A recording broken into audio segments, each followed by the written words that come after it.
what really sparked that was a couple of conversations I had with women. And one of them was, I was, after my Oxford Union speech, which I'm sure you'll ask me about, I was invited to do a number of things. And one of them was Unheard, our good friends at Unheard. They hosted an evening that I was a part of. And Freddie, who hosts that show, he asked me, he said, there's something different about you since you had a son. There's something going on. And I said, the future is no longer an abstraction. It has a face and it has a name. And we talked about that and how my view of the world has changed. And, you know, that's genuinely what I think. And then I was standing outside and I bummed a cigarette off Freddie, and we were standing out there being very naughty and smoking. And this couple came out, and the woman came over to me. She said, thank you so much for that.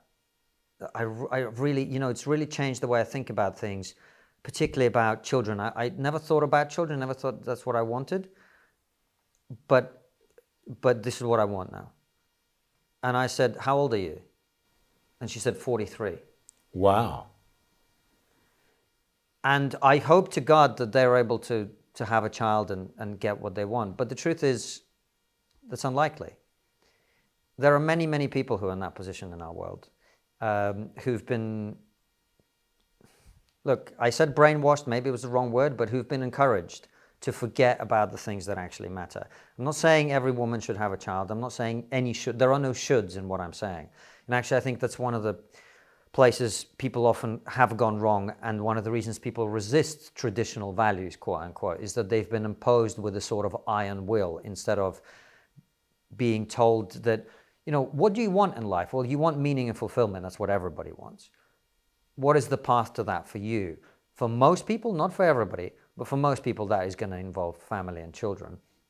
And so that was the first conversation. And then I just, you know, I have so many conversations with women who don't want to say this in public because it's uncomfortable and you get attacked and whatever, who say, look, I was obsessed with my career the whole time, and then I had a child, and it literally changes your brain.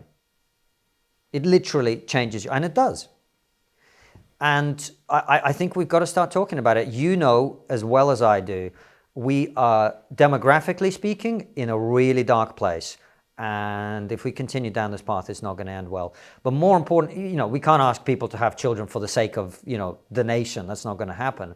But what we can do is say to people, what do you actually want? What that meaning that you crave, that every human being craves, that purpose, that fulfillment, you know, human beings have known for millennia where that comes from. And I don't know that, you know, this existence that we live in now is necessarily giving a lot of people that. I mean, we talk about a mental health crisis. Well, the answer to mental health is quite often meaning and purpose. And for some people, that is going to be work. For some people, that's going to be the contribution they make to others. For a lot of people, it's going to be their own family.